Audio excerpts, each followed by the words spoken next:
Hey, what's up everybody? It's me, Odio, and I'm here today to do a Kraven review for you. Welcome back to the channel. Alright, so we're going to go into this rated R Kraven Spider-Man villain movie. It sounds like this is going to be the last of these because they're kind of removing the whole villain verse. I thought they were going to do Sinister Six. I mean, we've got Venom, we've got Vulture, now we've got Madam Web and everything, but I guess not. This is going to be kind of the end of it. Now that the Kraven movie's here, a lot of people are probably asking the same question they always did when it comes to, Madam Web or Kraven or Morbius. Venom was pretty good too, but I know what you're all thinking. Wait a minute!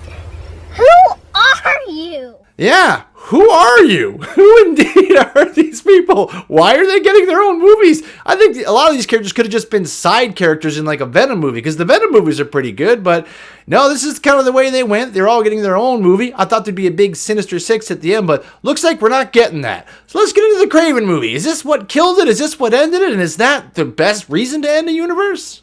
So yeah, who is Kraven? Well, Kraven is a super-powered hunter with a very bad dad complex. His name was originally Sergey, and he has a brother named Dmitri and a very mean dad named Nikolai. And the only other character who really interacts with is a pilot who remains faceless, and Calypso, a young girl who found him a long time ago and helped him out. Well, how did that happen?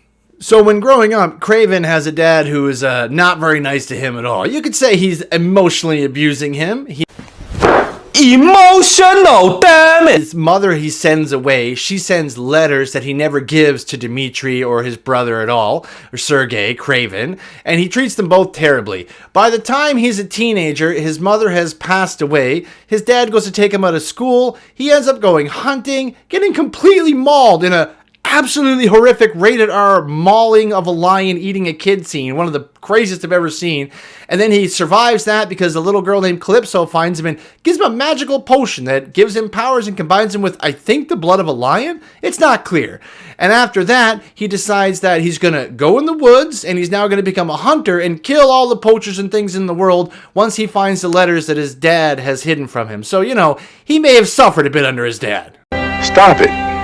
Get some help. So the big question is, who does a Spider-Man villain fight in his own movie without Spider-Man? Well, let me tell you the answer. It's villains. Lots of other villains. Which villains? Well, don't worry, Kraven has a list. And just like Santa, he's checking it twice. I think I only saw this list twice the whole movie, but it's a list of all the people he's going to hunt down and kill. Poachers mostly. Perfect. And I'll just say, getting into this here, the action is by far the best part of this movie. It's rated R, and Kraven does not have to hold back on the kills. And let me tell you, he doesn't. He bites a guy's nose off at one point. He catches another guy's head in a bear trap.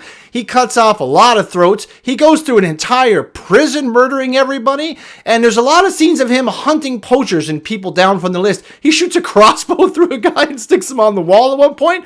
The violence and the action are great. The CGI, not quite as great, but a lot of times he's fighting animals and things like that. It doesn't look really great, but there's a lot of killing, a lot of murder, and a lot of violence. And that's really the tent pole that holds up all the rest of the movie as they just go from action point 1 to 2 to 3 to 4.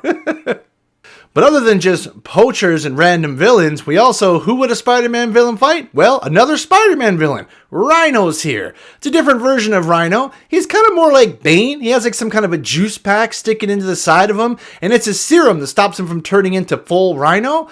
I have no idea why. I don't really get what was going on there, but we see this guy earlier in the movie getting scolded by Nikolai, Kraven's dad, so now he's super angry and wanted to become powerful, so took some kind of magical serum from some doctor in New York. But anyway, he believes he's on Kraven's list. So to avoid getting killed by Kraven, he tries to kill Kraven. What a novel plan. It doesn't work. He sends a bunch of guys to get him, and they completely fail, much to the chagrin of the Rhino.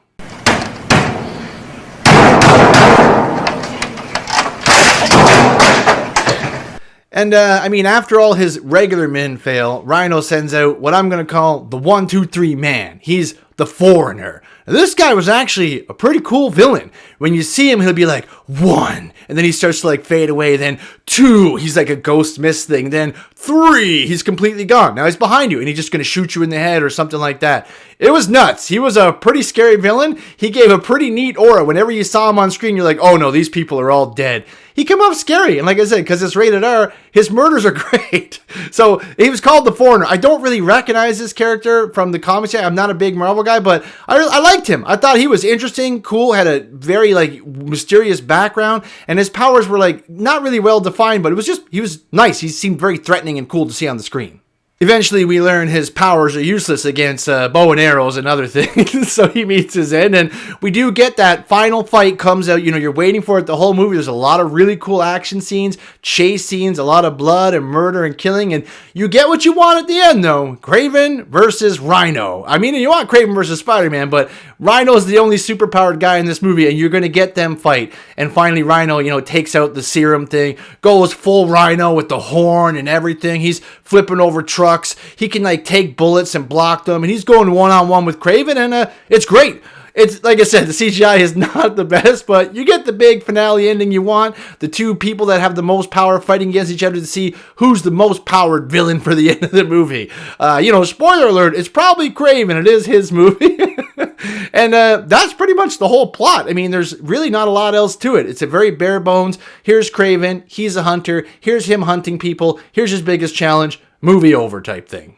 So overall, just a couple things to really get into here. It is rated R, and the violence is top notch. That was my favorite part. I find it held the whole movie up, because every 10, 15 minutes, we got a crazy action scene where Kraven was hunting someone, murdering someone, stabbing someone, or whatever.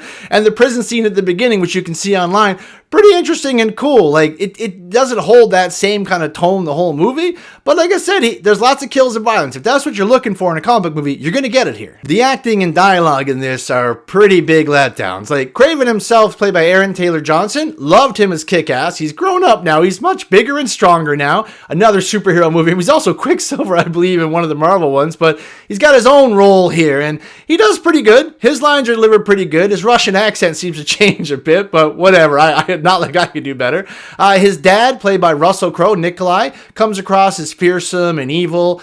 Even a little bit over the top cartoonish of a villain, but still pretty good. His brother Dimitri is great at doing a whole bunch of different voices. This comes into play at the end. He gets some kind of a shape-shifting ability. It doesn't take part in this movie, but I guess if he's in a future one, maybe? No! God, please, no! No! No! No! And then Calypso, who's the young girl that had given him the serum, she's all right too. And the guy that plays Rhino does a decent job. And 123 Man, the Foreigner, he was really cool, but he wasn't on the screen a whole lot.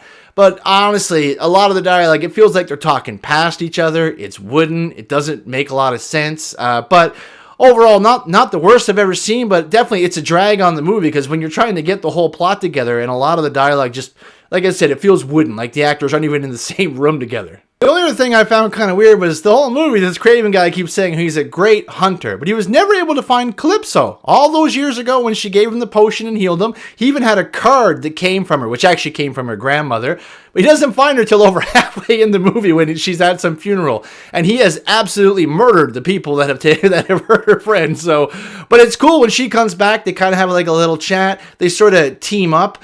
But that's also, like I said, she does okay, and he kind of gives her the card and stuff, and you sort of get their reunion, but it is very disjointed. I'm like, why are they having a reunion? He just wants to know about the potion thing? She doesn't really seem to have that knowledge, but kind of does. It's like an old family secret. But at the end of it all, the biggest culprit I find that really drags this movie down is the editing. It is ridiculous. At one point, they're like, the Rhino guy's like, oh, we're gonna have to set up a big meeting and meet the three heads of this other family. Then the next scene, 3 cars are pulling up. I'm like, oh, is this the meeting? Another point, Kraven was supposed to go on a big hunt. It's gonna be an expedition. He's gonna have to find everybody. Then the camera just cuts over and he's just going in a building. I'm like, oh, is this the expedition? That's what we get? And the absolute worst part, Calypso later on in the movie, she gets a pretty cool scene where she's actually at work and she's like, Kraven calls her you need to get out of there. They could be coming for you. And 5 guys come in the bottom of the building, kind of like the Matrix. He's like, you got to get out of there on the phone. You got to make a run. Try to get to this warehouse. She's like, okay. You kind of see her getting some stuff in her office. Then, boom, next scene. She's coming off a plane in Siberia where he is. I'm like, oh, did we cut out? What? Where did all the scenes go? it's really guilty of doing that. I mean, you do get a lot more action scenes and you get to the point really quickly, but it's really jarring. And like, it's, I don't know, there's probably a 3-hour cut of this out here somewhere where you get, I'm not saying we're going to get that, but yeah, the editing, terrible. It really takes away from the movie, really drags it down because it's just so jarring. And at some points you're like, wow, I feel like I've missed a whole 10-minute sequence. Like, how the heck is she in Siberia? How did she escape from those guys? Did the warehouse have a plane? Who's flying the plane? A random pilot picks him up at the beginning of the movie. Was it that person again? They remain faceless and nameless, so I don't really know, but that's a real drag on the movie. Overall, Kraven was not super great. Had a pretty basic story, pretty wooden acting from a lot of guys and girls, and not the best dialogue, but I love the action. Rated R action in a comic book movie with all the kills and the blood. You're already getting, I'm already enjoying the movie. It was a little bit too long too, overstays its welcome past 2 hours, but honestly, like I said, the action happens every couple minutes, so honestly, not so bad. I've had worse times at the movie theater. Overall, I'm going to give Kraven a 6 out of 10 on the odometer. Pretty good action, basic comic book story, not too complicated to watch, but, you know, it's popcorn fare. You probably forget it 10 minutes after you after you leave the theater. But thanks so much for your time, guys, watching this prior. Really appreciate that. Please like, share, and subscribe to the video. And remember, everybody, stay out of trouble.